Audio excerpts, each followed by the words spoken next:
இப்போ உங்கள் குடும்பமே ஒரு இருளில் இருக்கா அப்படின்னு கேட்டேன். ஆமாம். இந்த பொண்ணு வாழன்ற விஷயம் கிட்டத்தட்ட ஒரு 1000 பேத்துக்காவது தெரியும். மேரேஜ் நடக்குது. மேரேஜும் தடபுடல் மேரேஜ். பிரைடு வந்து ஒரு பெரிய கனவுலகத்தோட அவங்க லைஃப்குள்ளே போவாங்க. என்னடா இதுதான் வாழ்க்கையா இல்லை இப்படி தான் இருக்குமா அப்படின்னு அந்த பொண்ணே மொத்தமாக கன்ஃபியூஸ் ஆகி கிட்டத்தட்ட இந்த விஷயம்லாம் தெரிஞ்சு முடிக்கிறதுக்கு இந்த பொண்ணுக்கு 3 மாதம் ஆயிடுச்சு. கணவர் வீட்டுக்கு போனதுக்கப்புறம் தான் கணவர் நம்மளுக்கு இம்பார்ட்டன்ட் கொடுக்கணும். இந்த ஆசையில் ஒரு ஆசை கூட இந்த பொண்ணுக்கு நிறைவேறலை. இதுதான் பெரிய கொடுமை. இந்த பையன் கல்யாணத்துக்கு முன்னாடி என்ன சொல்லியிருக்காங்கன்னா, அது சுத்தமாக வந்து டுபாக்கூர் தான். தான் பொண்ணு நல்லா வாழலை, அது ஏன் வாழலை, நம்ம வீட்டு விஷயத்தை எப்படி போய் அடுத்தவங்கள்ட்ட சொல்கிறது, கொஞ்சம் அவேர்னஸாக இருந்திருந்தால் இவ்வளோ பெரிய விஷயத்தை தடுத்துருக்கலாம். வணக்கம். நம்ம இன்னைக்கு யாரோட ஸ்டோரி பார்க்க போகிறோம்னா, பொண்ணோட ஃபேமிலியும் நல்ல வெல் செட்டில்டு, மாப்பிள்ளையோட ஃபேமிலியும் வெல் செட்டில்டு. இவங்க 2 பேரும் ஒரு மேட்ரிமோனியில் மீட் பண்ணுறாங்க. அந்த மீட் பண்ணி கொஞ்ச நாளில் என்ன நடக்குது அப்படின்னா, அடுத்தடுத்து வந்து இவங்க 2 பேத்துக்குள்ளே டிஸ்கஷன் ஸ்டார்ட் ஆகுது. மாப்பிள்ளை வீட்டிலேருந்து எங்களுக்கு வந்து ஃபினான்சியலாக இப்போ கொஞ்சம் பிரச்சனை இருக்குது. ஆனால் நாங்கள் ஒரு வெல் செட்டில்டு ஒரு பெரிய ஃபேக்ட்ரி ரன் பண்ணிக்கிட்டு இருந்த ஒரு ஃபேமிலி. அந்த ஃபேக்ட்ரி சம்மந்தமாக சில கடன்கள் இருக்குது. ஏன்னா நாங்கள் இதை உங்களுக்கு சொல்லலைன்னா இதை ஏமாத்துன மாதிரி ஆயிரும், அதனால நாங்கள் முன்னாடியே சொல்லிடுறோம் அப்படின்னு மாப்பிள்ளை வீட்டார் டீட்டெயில்டாக பொண்ணு வீட்டுக்கு சொல்லியிருக்காங்க. இதை தெரிஞ்சுக்கிட்ட பொண்ணு வீட்டார் என்ன செய்கிறாங்க அப்படின்னா, அந்த மாப்பிள்ளை வீட்டு சைடில் விசாரிக்க போயிருக்காங்க. கிட்டத்தட்ட இவங்க சொன்னதும் இதுவும் மேட்ச் ஆயிடுச்சு ஒரு 90%. அப்போ இவங்களுக்கு ரொம்ப சந்தோஷமாயிருச்சு.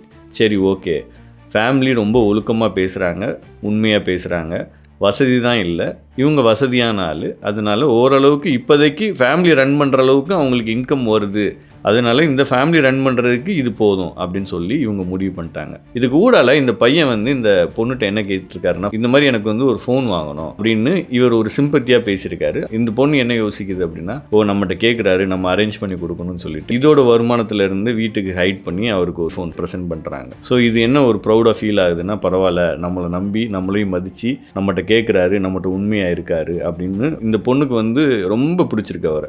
மேரேஜ் நடக்குது. மேரேஜும் தடபுடல் மேரேஜ். அதுக்கப்புறம் தான் ட்விஸ்டே ஆரம்பிக்குது. பொண்ணு வந்து கிட்டத்தட்ட ஒரு வாரம் இவங்க வீட்டில் சர்வே பண்ணுது. ஆனால் அந்த கல்யாணம் ஆன 10-15 நாளில் வந்து எல்லாருக்கும் தெரியும், யங் கப்புள்ஸ்ன்றனால ஒரே விருந்து அந்த மாதிரி பிஸி ஷெடியூல் இருப்பாங்க, வேலைக்கு போகிறது எல்லாமே ஸ்டாப் ஆயிரும். யூஸ்வலாக இந்த கல்யாணத்துலேயும் அதான் நடந்திருக்கு. இந்த பொண்ணுக்கு ஓகே தான், ஏன்னா அந்த புது வீடு, புது உலகம், புது மாமனார் மாமியார், புது கணவர், இங்கே இது இப்படி தான் இருக்கும், இந்த உலகம் இதுக்கு முன்னாடி எப்படி இருந்ததுன்னு தெரியாதனால மேபி இப்படி தான் இருக்கும் அப்படின்னு சொல்லிட்டு 1 மாதம் போகுது. இவங்க 2 பேத்துக்குள்ளே எல்லாமே ஓகே தான், இதில் ஒரு பிரச்சனையும் இல்லை. 2வது மாதம் ஆகும்போது என்ன ஆகுதுன்னா, இதே மாதிரி கிராஜுவலாக ரன் ஆகுது. அப்போ இவர் கொஞ்சம் கொஞ்சமாக மெல்ல மெல்ல என்ன சொல்ல ஆரம்பிச்சிருக்காருன்னா, கடன் இருக்குல்ல, நான் உங்களுக்கு சொல்லியிருக்கோம்ல, ஆமாம் அப்படின்னு, இந்த மாதிரி வந்து எனக்கு ஒரு 5 lakhs வந்து வேணும், நீ எங்கேயாவது அரேஞ்ச் பண்ணி கொடு, நான் இந்த மாதம் வந்து இஎம்ஐ அந்த மாதிரிலாம் கட்ட வேண்டியிருக்கு அப்படின்னு சொல்லியிருக்காரு. நம்ம யாருன்னே தெரியாது, ஜஸ்ட் லைக் இப்போ தான் கல்யாணம் ஆகி ஒரு 1.5 மாதம் ஆகுது, நம்மகிட்ட போய் 5 லட்ச ரூபா கேட்குறாரு அப்படின்னு இந்த பொண்ணுக்கு ஒரு பொறி தட்டி இருக்குது. ஸோ அப்புறமும் வந்து இந்த பொண்ணு ஒரு விஷயத்தில் மட்டும் தெளிவாக இருந்திருக்கு, ஃபினான்சியலாக இவருக்கு வந்து சோர்ஸ் இல்லை போலுக்கு அப்படின்னு யோசிச்சுட்டு, இல்லைங்க என்னால் அரேஞ்ச் பண்ண முடியாது அப்படின்னு சொல்லிடுச்சு.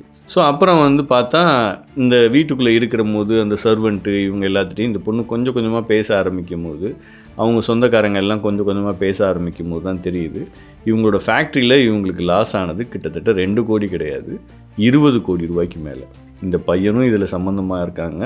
2வது பெரிய முக்கியமான பாயிண்ட் என்னென்னா, இவங்க குடியிருக்கிற வீடும் அந்த கடனில் தான் இருக்குது. ஸோ இது போக இந்த பையனுக்கு வர வருமானம்னு ஒன்று சொன்னாங்கல்ல, அது எதுவுமே அவ்வளோ பெரிய வருமானம் கிடையாது. மாதம் ஒரு 20,000 ரூபா 25,000 ரூபா தான் வாடகை வருது. இதில் ரொம்ப முக்கியமான விஷயம் என்னென்னா, இந்த பையனுக்கு இப்போ வேலையும் கிடையாது. இந்த பையன் கல்யாணத்துக்கு முன்னாடி என்ன சொல்லியிருக்காங்கன்னா, அந்த ஃபேக்ட்ரியை ரினியூவல் பண்ணுறதுக்காண்டி அங்கங்கே நம்ம அரேஞ்ச் பண்ணிக்கிட்டு இருக்கோம்னு சொல்லியிருக்காங்க. அது சுத்தமாக வந்து டுபாக்கூர் தான். இந்த பையன் வந்து என்ன செய்கிறாருன்னா, இந்த பையனோட ஃப்ரெண்ட்ஸில் எங்கேயாவது பணம் வாங்க வேண்டியது, அந்த பணத்தை செலவு பண்ண வேண்டியது, கேட்டால் நான் ஃபேக்ட்ரியை ரினியூவல் பண்ண போகிறேன் அப்படின்னு சொல்ல வேண்டியது, இப்படியே இந்த 20 கோடி ரூபாயை தாண்டி இவர் ஒரு 5 கோடி ரூபா கடன் வச்சிருக்காரு. கிட்டத்தட்ட இந்த விஷயம்லாம் தெரிஞ்சு முடிக்கிறதுக்கு இந்த பொண்ணுக்கு 3 மாதம் ஆயிடுச்சு. கல்யாணம் முடிஞ்சு 3 மாதத்துக்கு அப்புறம் அவங்க அப்பா அம்மாவை பார்த்து நடந்த விஷயத்த சொல்ல ஆரம்பிக்கிறாங்க. சாதாரணமாக பொண்ணுங்களுக்கு ஒரு கனவு இருக்கும். கணவர் வீட்டுக்கு போனதுக்கப்புறம் தான் கணவர் நம்மளுக்கு இம்பார்ட்டன்ட் கொடுக்கணும், நம்மளை தாங்கணும், நம்மளை கேர் பண்ணணும். 2வது பெரிய இம்பார்ட்டன்ட் பாயிண்ட் என்னென்னா, எல்லா பொண்ணுங்களும் புகுந்த வீட்டுக்கு போகும்போது அங்கே உள்ள அட்மாஸ்பியரு, அவங்க மாமனார் மாமியார்,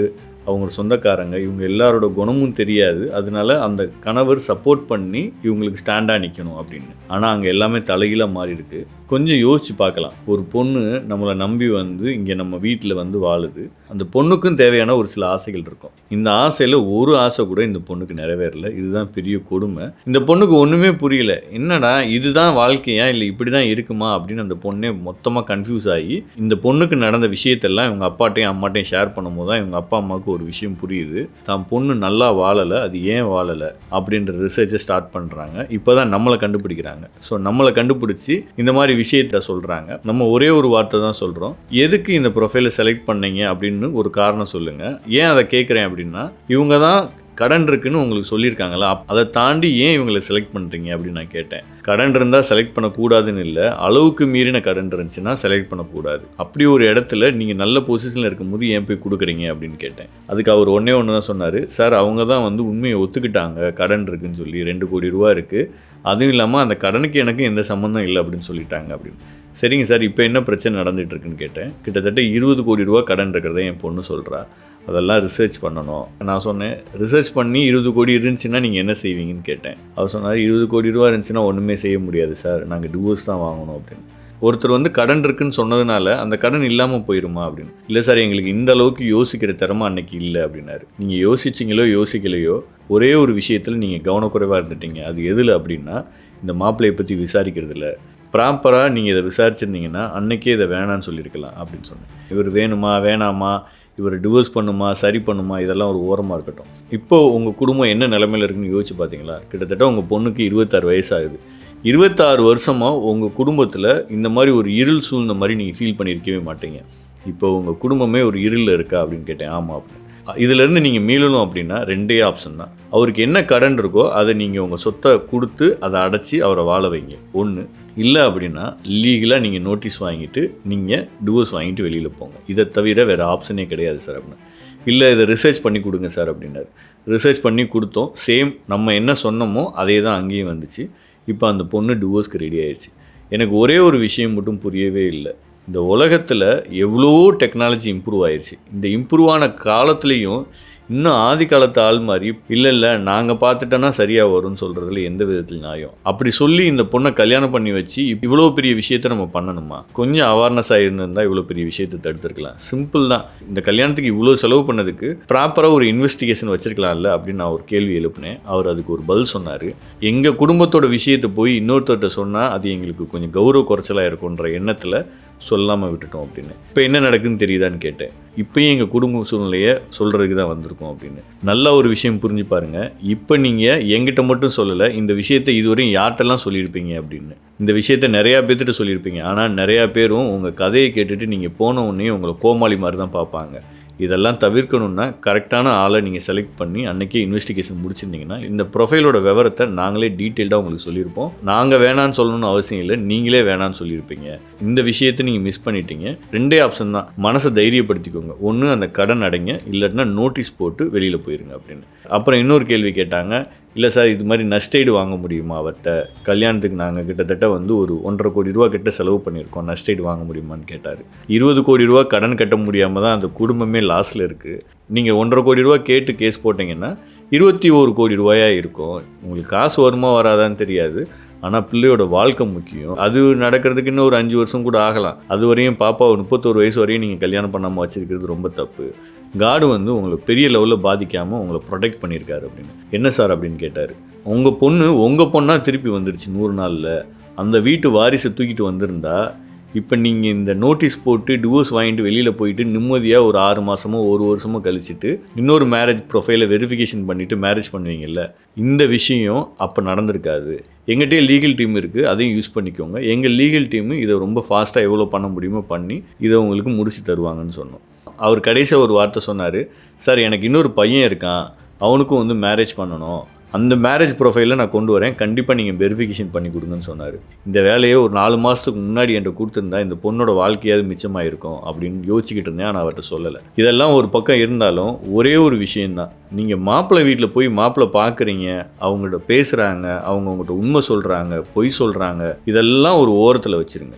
இதுக்கு நடுநிலையாக ப்ராப்பராக ஒரு கீப்பர் வேணும். இவங்க நல்லது சொல்கிறாங்களா, பொய் சொல்கிறாங்களா, அவங்க ஏமாத்த ஆளா, இல்லை மோசமான ஆளா, இது எல்லாத்தையும் ரிசர்ச் பண்ணிவிட்டு மேரேஜ் லைஃப்பில் போகிறது த பெஸ்ட் வே. ஸோ இதுக்கு எல்லாத்துக்கும் ஒரே ஒரு தடங்கள் இருக்குது. என்ன தடங்கள் அப்படின்னா, நம்ம வீட்டு விஷயத்தை எப்படி போய் அடுத்தவங்கள்ட்ட சொல்கிறதுன்னு. இப்போ நல்லா யோசிச்சு பாருங்கள். அன்னைக்கு சொல்லியிருந்தா ஏஜென்ட்ட மட்டும் சொல்லிவிட்டு இந்த ப்ரொஃபைலை வெரிஃபிகேஷன் பண்ணிவிட்டு வெளியில் போயிருக்கலாம். ஆனால் இன்றைக்கி இந்த பொண்ணு வாழன்ற விஷயம் கிட்டத்தட்ட ஒரு 1000 பேத்துக்காவது தெரியும். பிரைடு வந்து ஒரு பெரிய கனவுலகத்தோடு அவங்க லைஃப்குள்ளே போவாங்க. அந்த லைஃப்பை சர்ச் பண்ணி அது உண்மையாக பொய்யா அவங்கள சேஃபாக உள்ளே அனுப்புறதுக்காண்டி சொசைட்டி மேலே நம்ம வச்சுருக்கிற அக்கறைனால இதுக்குள்ளே ஃபீஸ் ஸ்ட்ரக்சரையும் ரொம்ப கம்மியாக தான் வச்சுருக்கோம். ஆனால் போஸ்ட் வெட்டிங் அப்படி கிடையாது. போஸ்ட் வெட்டிங் மீன்ஸ் கல்யாணத்துக்கு அப்புறம் ஒரு ப்ரொஃபைலை ரிசர்ச் பண்ணோம்னா அது லாங் டேர்ம் ப்ராசஸ்ஸு, அதுக்கு நல்ல வால்யூம் இருக்குது. ஆனால் ப்ரீ வெட்டிங் நாங்கள் அப்படி வைக்கவே இல்லை. ஏன்னா ப்ரீ வெட்டிங் ரொம்ப இம்பார்ட்டன்ட்ன்றனால அது எவ்வளோ கம்மி பண்ணி கம்ப்ரஸ் பண்ண முடியுமோ அந்த மாதிரி தான் டிசைன் பண்ணி வச்சுருக்கோம். ஸோ இதை பார்க்குற எல்லாருமே மேரேஜ் முடித்தவங்க முடிக்காதவங்க அவங்கெல்லாம் விட்டுருங்க. மேக்ஸிமம் இந்த மெசேஜை ஷேர் பண்ணுங்கள். திருப்பி சொல்கிறேன், தீரன் பிஸ்னஸ் ப்ரொமோஷனை பற்றி பேசவே இல்லை. தீரன்ட்ட வந்து நீங்கள் லாகின் பண்ணுங்க நான் சொல்லவே இல்லை. உங்களுக்கு எந்த எக்கனாமிக்கல் சோர்ஸில் கம்மியாக இருக்கோ அவங்ககிட்ட லாகின் கொடுத்து இந்த வேலையை முடிச்சுட்டு உங்கள் வீட்டு பொண்ணை அடுத்த வீட்டுக்கு அனுப்புங்க. அதுதான் திருப்தியாகவும் இருக்கும், உண்மையாகவும் இருக்கும். இந்த மாதிரியான விஷயம் தெரிஞ்சுக்கணும் அப்படின்னா யூடியூப் சேனலை ஃபாலோ பண்ணுங்கள், பெல் பட்டன் அமுக்குங்க. அடுத்த வீடியோ உங்களை தேடி வரும். இதுக்கப்புறம் என்ன நடந்துச்சுன்னு தெரிஞ்சுக்கணுன்னா வெயிட் பண்ணுங்கள், நான் அடுத்த வீடியோவில் சொல்கிறேன்.